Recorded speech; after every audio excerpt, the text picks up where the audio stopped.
Praise the Lord. கர்த்தருடைய நாமத்துக்கு ஸ்தோத்திரம். இந்த நாளிலே கூட அனுதினமும் இயேசுவோட இந்த நிகழ்ச்சி மூலமாய் உங்களை யாவரையும் சந்திக்க தேவன் கொடுத்த நல்ல கிருபைகளுக்காக ஆண்டவரை நான் நன்றியோடு துதிக்கிறேன். விசேஷமாய் இந்த ஜாயின் டிவி மூலமாய் உங்களை பார்ப்பது எனக்கு மிகவும் மகிழ்ச்சி. இந்த நாளில் கர்த்தர் நம்மோடு கூட என்ன பேசுகிறார், என்ன ஆண்டவர் நமக்கிட்ட சொல்லிக் கொடுக்க போகிறார் என்பதை குறித்து சில நிமிடங்கள் உங்களோடு கூட தேவனுடைய வார்த்தையை சொல்ல தேவன் கொடுத்த நல்ல தயவுக்காக ஆண்டவரை நான் துதிக்கிறேன். இந்த நாளில் கூட விசேஷமாய் இந்த வேதாக புத்தகத்தில் எழுதப்பட்ட ஜீவனுள்ள வார்த்தையை குறித்து நாம் பேச போகிறோம். அநேக காரியங்களை நம்ம பேசுகிறோம் அப்படின்னு சொல்லிகிட்டே இருக்கிறோம். இன்றைக்கி என்ன தலைப்பு தெரியுங்களா உங்களுக்கு? என்ன தலைப்பு சொல்லி பேச போகிறோம் தெரியுமா? தேவனுடைய வார்த்தை என்ன சொல்லுகிறது என்று சொல்லி பார்க்க போகிறோம் தெரியுமா? வார்த்தையில் கவனமாக இருங்கள். வார்த்தையில் கவனமாக இருங்க. நீங்கள் பேசுகிற வார்த்தையில் கவனம் வேணும் என்று சொல்லி வேதத்தின் அடிப்படையில் நாம் இன்னைக்கு பேச போகிறோம். ஆண்டவருடைய வார்த்தையை நம்ம தியானிக்க போகிறோம். ஒரு 15 நிமிடம் கர்த்தருடைய வார்த்தையை நீங்கள் கேட்பீர்களானா நிச்சயமாய் ஆண்டவர் உங்களோடு பேசுகிறது அது உங்களுக்கு பிரயோஜனமாய் இருக்கும் என்று நான் விசுவாசிக்கிறேன். கர்த்தருக்கு ஸ்தோத்திரம் உண்டாவதாக. இந்த நாளில் கூட வேதத்தில் பிரசங்கின் புஸ்தகம் 5வது அதிகாரம் 2வது வசனம் இப்படியாய் சொல்லுகிறது. வேதத்தில் நாம் எடுத்து வாசித்து பார்க்கும்பொழுது பிரசங்கின் புஸ்தகம் 5வது அதிகாரம் 2வது வசனம், தேவ சமூகத்தில் நீ துணிகரமாய் உன் வாயினால் பேசாமலும் மனம் பதறி ஒரு வார்த்தையும் சொல்லாமலும் இரு. தேவன் வானத்தில் இருக்கிறார், நீ பூமியில் இருக்கிறாய். ஆதலால் உன் வார்த்தைகள் சுருக்கமாய் இருப்பதாக. உன் வார்த்தைகள் சுருக்கமாய் இருப்பதாக. பதட்டமாய் பேசாதீங்க, அதிகமாய் பேசாதீங்க. ஆண்டவருடைய வார்த்தை சொல்லப்பட்டிருக்குது. நீங்கள் அதிகமாய் பேசுவீர்கள் ஆனால் நீங்களே உங்களுடைய காரியம் எதுவும் சக்சஸ் ஆகி முடிவது கிடையாது. அது தேவனுக்கும் பிரயோஜனம், தேவனுக்கு பிரியமாய் இருப்பதும் கிடையாது. அதனால ஆண்டவருடைய வார்த்தை சொல்லுது, நீங்கள் தேவ சமூகத்தில் துணிகரமாய், அது எந்த இடமா இருந்தாலும் தேவன் உங்களை கவனித்து கொண்டிருக்கிறார் என்பதை நீங்கள் ஒரு நிமிஷம் யோசித்து பார்க்க வேண்டும். ஆண்டோடைய வார்த்தை இப்படியா சொல்லப்பட்டபடினாலே ஆண்டோடைய வார்த்தை இப்படியா சொல்லுவது. ஏன்னா வார்த்தையிலே கவனமாய் நாம் இருக்கணுமா? வேதம் சொன்னபடி கவனமாய் இருக்கணும். வேதத்தில் சொல்லப்பட்டது சங்கீதம் புஸ்தகம் 33வது சங்கீதம் 9வது வசனத்தை நீங்கள் வாசித்து பார்த்தால், அவர் சொல் ஆகும், அவர் கட்டளையிட்டால் நிற்குமா? அவர் சொன்ன ஆகும், அவர் கட்டளையிட்டால் நிற்கும். அப்படிப்பட்ட ஒரு தேவனை நாம் ஆராதித்து கொண்டிருக்கிறோம். அப்படிப்பட்ட ஒரு தெய்வத்தை நாம் உயர்த்தி ஸ்தோத்திரம் பண்ணி கொண்டிருக்கிறோம். அப்படிப்பட்ட தெய்வத்தை தான் நாம் வணங்கி கொண்டிருக்கிறோம். அந்த தேவன் விரும்புகிறது என்ன தெரியுங்களா? நம்ம பூமியில் வாழும்போது அநேக வார்த்தைகள் வீணான வார்த்தைகளாக இருக்கிறது. ஆகினால்தான் ஜீசஸ் கிரைஸ்ட், இயேசு கிறிஸ்து சொல்லியிருக்கிறாங்க. மத்தேயு சுவிசேஷம் 12வது அதிகாரம் 36வது வசனம் நீங்கள் வாசித்து பார்த்தீர்களானால் அங்கு ஆண்டவர் சொல்றார், மனுஷர் பேசும் வீணான வார்த்தைகள் ஒவ்வொன்றுக்கும் ஞாயிற்று நாட்களை கணக்கு ஒப்பு வைக்க வேண்டுமா?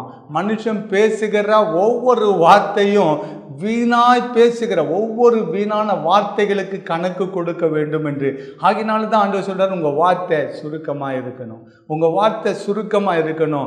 நீங்க என்ன செய்யணும், என்ன பேசணுமோ, யார்கிட்ட என்ன சொல்லணுமோ அந்த வார்த்தையை மாத்திரம் நீங்க சொல்லணும்னு ஆண்டவர் எதிர்பார்க்கிறார். எனக்கு தெரிந்த ஒரு ஊழியக்காரர் இப்படியாய் சொன்னார். ஆண்டவருடைய வார்த்தையை அவங்க சொல்லும் போது ஆண்டவர் சொன்னாங்க, அவங்க அசிஸ்டன்ட் ஊழியராய் அந்த சபையில் இருக்கும் பொழுது அவருடைய மூத்த போதகர் என்ன பிரச்சனை வந்தாலும், எவ்வளோ பிரச்சனை போராட்டங்கள் இருந்தாலும் அவங்க இடத்துல போய் நீங்கள் சொல்லும்போது அவர் எந்த பிரச்சனையும் குறித்து யாரையும் கூப்பிட்டு கேட்கவே மாட்டாராம். அவங்க சொன்ன மாத்திரையா வந்து அந்த கம்ப்ளைண்ட் பண்ணுவாங்க, பாஸ்டர் இந்த பிரச்சனை இருக்குது, இவங்க என்ன மாதிரி பண்ணிட்டாங்க, அவங்க அப்படி பேசிட்டாங்க, இப்படியெல்லாம் சொன்னாங்க அப்படின்னு சொல்லி அவர் இடத்துல கொண்டு வரும்போது அவர் ஒன்றும் செய்ய மாட்டாராம். தலை குனிந்து ஸ்தோத்திரம், நம்ம ஜெபம் பண்ணலாம், கர்த்தர் எல்லாத்தையும் மாற்றுவார் அப்படின்னு சொல்லி தான் ஜெபம் பண்ணுவாராம். எனக்கு தெரிஞ்ச ஊழியக்கார் டிஜே சங்கல் அவங்க ஒரு காரியத்தை செஞ்சாங்க. அவருடைய காருண்ய யூனிவர்சிட்டியில் ஒரு பெரிய பிரச்சனை வந்துதான், பெரிய போராட்டம்.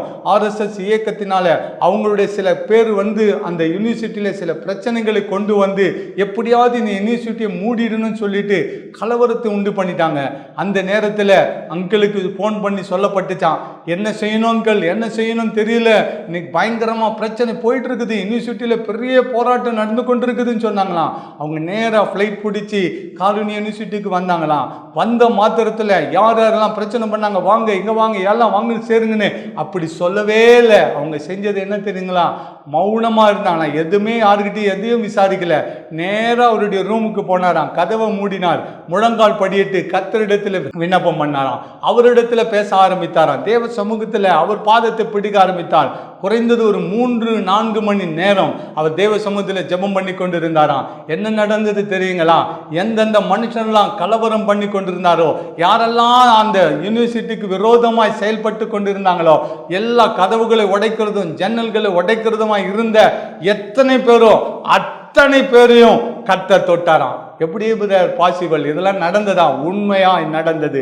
அப்படிப்பட்டவர்கள் என்ன ஆச்சு தெரியுங்களா, எல்லாரும் அவருடைய அறைக்கு முன்பாக வந்து முழங்கால் போட்டாங்களா. யாரெல்லாம் அக்கிரமான காரியம் செஞ்சாங்களோ, அவங்களுக்கு விரோதமாக யாரெல்லாம் செயல்பட்டாங்களோ, அவங்க எல்லாரும் தேவ சமூகத்தில் அந்த ஊழியக்காருக்கு முன்பாக வந்து முழங்கால் போட்டாங்க.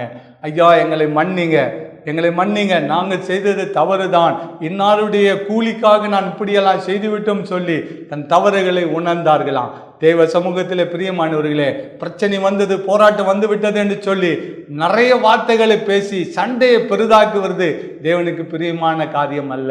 ஆண்டவருடைய வசனம் சொல்லுகிறது, நீதிமொழியின் புஸ்தகத்தை நீங்கள் வாசித்து பார்த்தீங்கன்னா நீதிமொழியில் 10:19 வசனம் பிடியாய் சொல்லப்பட்டு, சொற்கள் மிகுதினால் பாவம் இராமல் போகாதான்.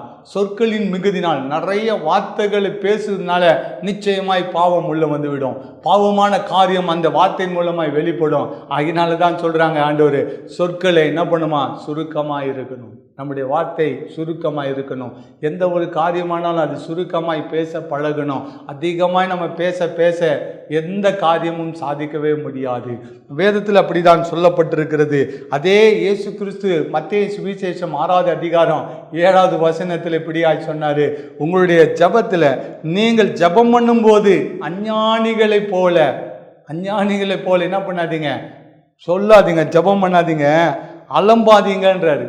நீங்கள் வார்த்தையை சொல்லி அலம்பாதீங்க. இதெல்லாம் சொல்லுவேன், ஆண்டவரே இப்படி இருக்குது அப்படி ரொம்ப. நீங்கள் முழங்கால் படி போடுவதற்கு முன்பதாக அவர் என்னது தேவை என்று அறிந்திருக்கிறாராம். எல்லாவற்றையும் அவர் ஆராய்ந்து அறிந்திருக்கிறார். தேவ சமூகத்தில் கர்த்தருடைய வார்த்தை சொல்லப்பட்டபடியே நம்ம அநேக காரியங்களை, வீணான வார்த்தைகளை அநேகரிடத்தில் ஷேர் பண்ணுறோம். அநேகரை பற்றி குற்றமான காரியங்களை பேசுகிறோம். இதெல்லாம் ஆண்டவருக்கு பிரியம் இல்லாதது. ஏன் உங்கள் வாழ்க்கையில் நன்மை உண்டாகவில்லை? ஏன் ஒரு அற்புதம் நடக்கலை? உங்கள் வாழ்க்கையில் ஏன் ஆசீர்வாதம் வரல தெரியுமா? இன்னைக்கு ஆண்டவருடைய வார்த்தை உங்களுக்கு நேராக தான் வருகிறது. என் அன்பு சகோதரியே, எவ்வளவோ பிரயாசம் பட்டம் வருதார், ஆனால் என் வாழ்க்கையில் ஒரு நிம்மதியும் கிடைக்கல, எனக்கு சேர வேண்டிய நன்மை இன்னும் கிடைக்கல அப்படின்னு சொல்லி கலங்கி நின்று உங்களுக்கு இந்த வார்த்தையை கேட்டுக்கொண்டிருக்கீங்களா? சகோதரியே, கர்த்தர் உங்களை பார்த்து தான் பேசுகிறார். இன்னைக்கு உங்களோடு கூட இடைப்பட்டு கொண்டிருக்கிறார். மௌனமாக இருங்க, தேவ சமூகத்தில் காத்திருங்க. ஆண்டவர் சொல்லுகிற வார்த்தையை மாத்திரம் பதிலாய் பேசுங்க. நீங்கள் தயவு செய்து அநேக வார்த்தைகளை மற்றவர்களை குறித்து குறை சொல்லுவதனாலே உங்களுடைய ஆசீர்வாதத்தை நீங்களே தடுத்து விடுகிறளா இருக்கிறீங்க. அதனால இன்னைக்கு ஆண்டவர்கிட்ட ஒப்பு கொடுங்க. கர்த்தருடைய வார்த்தை அப்படியா சொல்லப்பட்டபடினாலே நீங்கள் விசேஷித்தமானவராக இருக்கிறபடினால் ஆண்டவருடைய வசனம் இப்படியாய் சொல்லுது. நீதிமொழிகள் 18வது அதிகாரம் 21வது வசனம் சொல்லுகிறது, மரணமும் ஜீவனும் நாவின் அதிகாரத்தில் இருக்கிறான். மரணமும் ஜீவனும் நாவின் அதிகாரத்தில் இருக்கிறது. அதில் பிரியப்படுகிறவர்கள் அதன் கனியை புசிப்பார்கள். அதில் பிரியப்படுகிறவர்கள் அந்த கனியை புசிப்பாங்களாங்க. நாவில் தான் கர்த்தர் அதிகாரத்தை வைத்திருக்கிறார். உங்கள் நாவு எப்படிப்பட்டதா இருக்கிறது? புறங்கூறுகிற நாவா? குற்றப்படுத்துகிற நாவா? அநியாயமாய் பேசுகிற நாவா? பாவம் மிகுதியான வார்த்தைகளை பேசுகிற நாவா இருக்கிறதா? அது தேவனுக்கு பிரியம் இல்லையே. நீங்கள் எவ்வளவாய் கர்த்தருடைய ரட்சிப்பை பெற்றிருந்தாலும், அபிஷேகம் பெற்றிருந்தாலும், நல்ல ஒரு சபைக்கு நீங்கள் போய் கொண்டிருந்தாலும், தேவனுடைய வார்த்தைக்கு கீழ்ப்படியாமல், தேவனுடைய நீதியை செய்யாமல் நீங்கள் போவீங்களா, அது பிரயோஜனமற்றதாக இருக்குமே. ஆண்டவருடைய வார்த்தை சொல்லுது, நாவில் அதிகாரம் கொடுக்கப்பட்டது. அந்த நாவை நம்ம கண்ட்ரோல் பண்ணணும்னு சொல்லியிருக்கிறார். இப்படிதான் அற்புதம் நம்ம வாழ்க்கையில் நடக்கணும். ஒரு அற்புதத்தை நான் பார்க்கணும் பிரதர். என் வாழ்க்கையில் பெரிய தடை ஒன்று இருக்கிறது. அந்த தடை எப்படி உடையன்னு எனக்கு தெரியல. அந்த தடை எப்படி மாறுன்னு தெரியல. அந்த ஆசீர்வாதம் வரணும்னு நினைக்கிறேன், ஆனால் அந்த தடையாகவே இருக்குது. என் மகளுடைய திருமண காரியம் தடையாகவே இருக்குது. என் பிள்ளைக்கு திருமணமாகி பிள்ளை பாக்கியம் இல்லாத அநேக வருடங்களாக இது தடையாகவே இருக்கிறது. என் பிள்ளை படித்து நன்றாக இருந்தோம், வேலை கிடைக்காமல் ஒரு தடையாக இருக்கிறது. ஏதோ ஒரு தடை என்று சொல்லி கொண்டிருக்கிறீர்களா? அந்த தடையை கர்த்தர் மாற பண்ணணும்னா ஒரு ரகசியத்தை உங்களுக்கு சொல்லுகிறேன். உங்களுக்கு ஒரு ரகசியத்தை சொல்லுகிறேன். வேதத்தில் சொல்லப்பட்டிருக்கிற அந்த காரியம்தான் உங்களுக்கு சொல்லப்படுகிறது. யோசுவாவின் புஸ்தகம் 6வது அதிகாரம் 10வது வசனத்தை நீங்கள் வாசித்து பார்த்தீங்கன்னா, யோசுவா 6:10 இப்படியாய் சொல்லப்பட்டிருக்கிறது. நான் சொல்லும் நாள் மட்டும் நீங்கள் ஆர்ப்பரியாமலும் உங்கள் வாயினாலே சத்தமிடாமலும் இருங்கள். உங்கள் வாயிலிருந்து ஒரு பேச்சும் புறப்பட வேண்டாம். எந்த இடத்துல இந்த வார்த்தையை சொல்றார் தெரியுங்களா? எந்த இடத்துல இந்த காரியத்தை பேசுகிறார் தெரியுங்களா? யோசுவா எந்த இடத்துல இந்த காரியத்தை சொல்லுகிறார் என்று முக்கியத்துவம் பார்த்தீங்கன்னா, ஆண்டவருடைய வசனம் சொல்லுது எரிகோ மதில் பார்த்தீங்கன்னா, யோசுவான் புஸ்தகம் 6 அதிகாரம் 1வது வசனத்தை நீங்கள் வாசித்து பார்த்தீங்கன்னா, அந்த எரிகோ மதிலிருந்து ஒருவரும் வெளியே வரல, ஒருவரும் உள்ள போக முடியாதபடிக்கு தடையா இருந்துச்சான். இஸ்ரவேல் ஜனங்க அந்த எரிகோவை தாண்டி தான் போக வேண்டும். இஸ்ரவேல் ஜனங்க அந்த எரிகோவை தாண்டி தான் அடுத்த பயணத்தை புறப்பட பண்ணணும். இந்த நாளில கூட அந்த தடைகள் உடைக்கப்படணும்னா, அந்த தடைகள் மாறணும்னா, யோசுவா சொன்னாரு, நீங்க அமைதலாய் ஒருவருக்கு ஒரு எந்த வார்த்தையும் பேசாமல் நீ என்ன பண்ணணும்? எரிகோவை ஒவ்வொரு நாளும் 7 நாள் பார்த்தீங்கன்னா, 7 நாள் ஒவ்வொரு நாளும் ஒவ்வொரு முறை சுற்றி வந்தாங்க. 7வது நாள் 7 முறை சுற்றி வந்தாங்க. அப்போ யோசுவா சொன்னாரு, ஆர்ப்பரியுங்கள் என்று சொல்லும் பொழுது எல்லாரும் ஒரு மனதாய் ஆர்ப்பரித்து கர்த்தரை மகிமைப்படுத்தினார்கள். வேதம் சொல்லுகிறது, எரிகோ மதில்கள் இடிந்து விழுந்ததான். ஒரு டிரான்ஸ்லேஷன்ல வேதத்தில் சொல்லாதபடி ஒரு வேத பாடத்தில் அந்த வேத ரகசியங்களில் சொல்லப்பட்டு ஒரு சில காரியங்களை நான் உங்களுக்கு சொல்கிறேன். அந்த எரிகோ மதில் எப்படி விழுந்தது என்று பார்த்தீங்கன்னா, அந்த எரிகோவை எப்படி அவங்க தாண்டி போனாங்கன்னா, ஒரு சுவரில் எப்படி நடந்து தாண்டி போவாங்களோ அவ்வண்ணமாகவே எரிகோ மதில் கீழே விழுந்த பிறகு அதை மேலே ஏறி தாண்டி போனார்களாம் ஜனங்க. அந்த அளவுக்கு கர்த்தர் அதை உடைத்து போட்டார். அதை கர்த்தர் ஒரு ஆசீர்வாதமாய் மாற்றினார். எல்லா தடைகளையும் உடைக்க அவரால் முடியும். எப்படிப்பட்ட மனுஷனாலும் செய்ய முடியாததை கர்த்தரால் எல்லாம் செய்ய முடியும். அதற்கு ஒரே ஒரு காரணம், நம்முடைய வாயின் வார்த்தைகள். கவனமாய் பேசணும், கவனமாய் நாம் செயல்படணும். நம் வார்த்தைகளில் கவனமாய் இருந்தோமானால் நிச்சயமாய் கர்த்தர் அற்புதங்களை செய்ய வல்லவராய் இருக்கிறார்.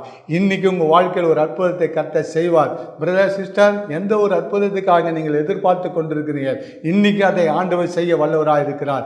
நீங்கள் தீர்மானம் எடுங்க, ஆண்டவரே நான் இதுவரைக்கும் அதிகமாய் பேசியிருக்கிறேன், அதிகமான வார்த்தைகளால் அநேகரை குற்றப்படுத்தி சொல்லியிருக்கிறேன், இன்னைக்கு நான் ஒப்பு கொடுக்கிறேன், என்னை மன்னிங்க, என் தடைகளை நீக்கிடுங்கப்பா. இன்னைக்கு இந்த தடைகள் உடைக்கப்படட்டும். இன்று நான் மௌனமாக இருந்து உண்மையே சார்ந்து கொள்ளுகிறேன், உண்மையே துதிக்கிறேன் ஆண்டவரே, இன்னைக்கு நான் அர்ப்பணிக்கிறேன் என்று சொல்றவங்க உண்மையாக தீர்மானம் எடுப்பீங்களா?